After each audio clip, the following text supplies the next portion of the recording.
Dos intentos de manipulación del sanchismo en un solo día han pillado al gobierno planteando a las eléctricas una narrativa que eximía de toda culpa a Pedro Sánchez del apagón que sufrió España. La posible sentencia del Tribunal Constitucional sobre la amnistía a Puigdemont permitirá a Pedro Sánchez gobernar por encima de la Constitución. Bienvenidos a Libertad 17, mi nombre es Sergio Bravezo y hoy vamos a analizar los asuntos más relevantes del día en la República Socialista Sanchista. Pedro Sánchez siempre ha querido gobernar por encima de la Constitución. Vamos a avanzar con determinación en esa agenda, con o sin apoyo de la oposición, o sin un poder legislativo que necesariamente tiene que ser más constructivo y menos restrictivo. Y la ley para amnistiar a Puigdemont está siendo una oportunidad que está utilizando Pedro Sánchez a su favor. El Tribunal Constitucional está redactando y emitiendo informes sobre la constitucionalidad de la amnistía a Puigdemont. Todos somos conscientes que la amnistía será validada por el Tribunal Constitucional porque le conviene a Pedro Sánchez. De hecho, uno de los miembros del Tribunal Constitucional actualmente es Juan Carlos Campos, el que fue otrora el ministro de Justicia con Pedro Sánchez, que se oponía de manera radical a la amnistía. Pero, ministro, cuando ellos digan amnistía y referéndum de autodeterminación, ¿qué dice el gobierno en esa mesa? No, la amnistía es el olvido.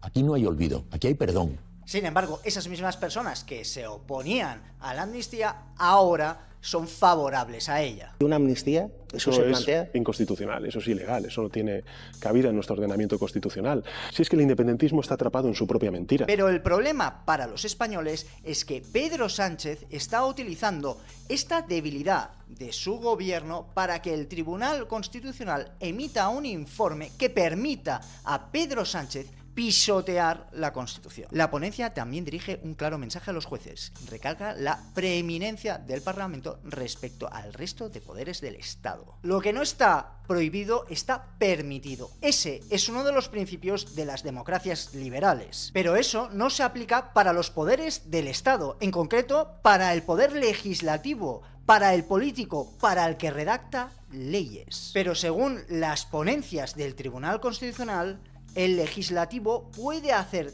todo aquello que no esté prohibido en la Constitución de forma expresa. Esto es un ataque frontal a los derechos de los ciudadanos que están recogidos en la Constitución, porque un Congreso, unos políticos, no pueden legislar por encima de la Constitución. Por ejemplo, Pedro Sánchez podría decidir que Cataluña se independizara, porque eso no está recogido en la Constitución.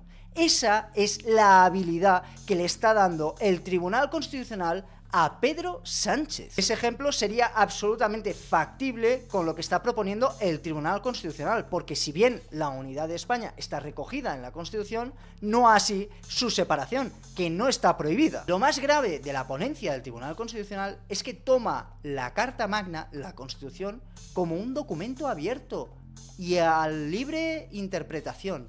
Eso es el final de los derechos de los ciudadanos, de la igualdad de todos los españoles, que eso mismo es la Constitución. En mi opinión, Pedro Sánchez lo tiene muy claro, va a cambiar la Constitución gracias al Tribunal Constitucional. Hoy es un tribunal constituyente, un tribunal que está redactando la nueva Constitución en España.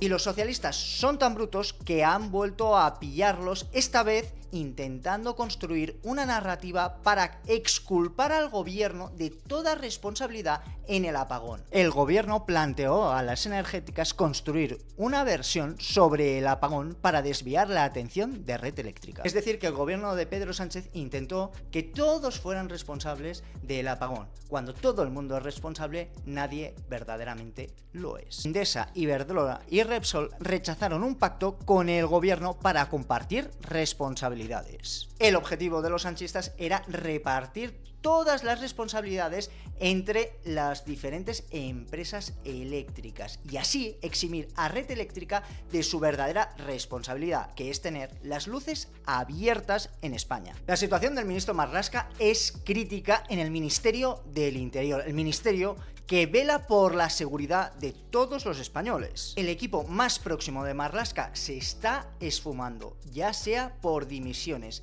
ya sea por detenciones o ya sea por suicidio. El número 2 de Marlaska dimite en plena polémica por la ofensiva contra la UCO. Última hora, detenido el ex número 2 de Interior por su relación con un hacker. Investigan el suicidio de un alto cargo de Marlaska en el Ministerio del Interior. Interior es un polvorín. 4 dimisiones en el núcleo duro de Marlaska acorralan al ministro. Estas son las típicas dimisiones que tiene un ministro antes de que éste presente su dimisión. Y los nervios de Marlaska lo ratifican. Marlaska lanza una amenaza velada a la UCO y a los medios ante las investigaciones al gobierno.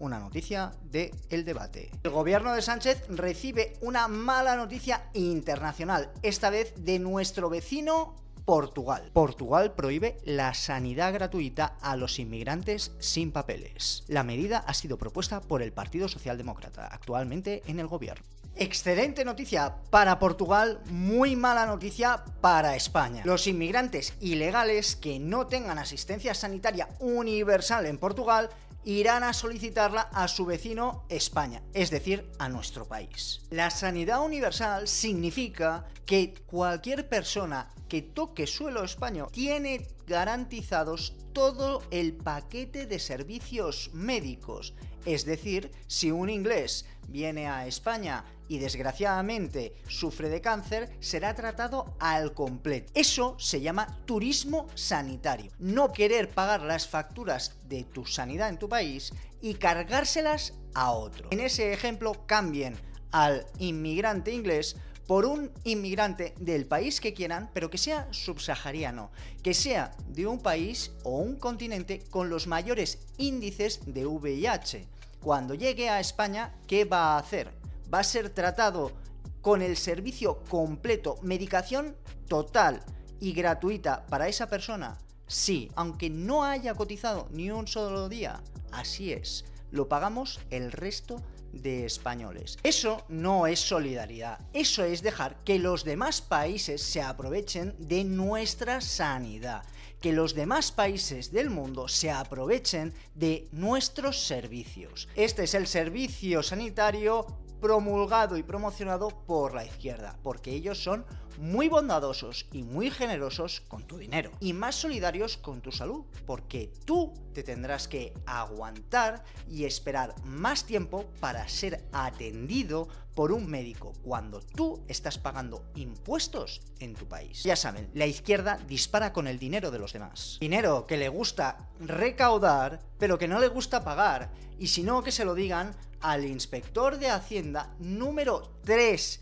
en el Ministerio de Hacienda, que ha sido pillado en un entramado societario para pagar menos impuestos. Vamos, que el inspector de Hacienda quiere que tú pagues, pero él no contribuir. Ya sabemos que la izquierda quiere ciudadanos iguales y otros un poquito más iguales. Súmate a nuestro canal de WhatsApp, podrás ver el enlace en la cajita de descripción. El gobierno de Pedro Sánchez está rodeado de casos de corrupción y ahora se ha metido en medio de una trama presuntamente de extorsión que puede hacer saltar al gobierno, la trama de Leire La Fontanera. ¿Qué dice el socio de gobierno más importante de Pedro Sánchez, Yolanda Díaz? Si algo hace la reducción de la jornada laboral, no solo es que vivamos mejor, que por supuesto, es que reducir el tiempo de trabajo, y no os aporto nada a las compañeras que estáis aquí porque lo sabéis perfectamente, es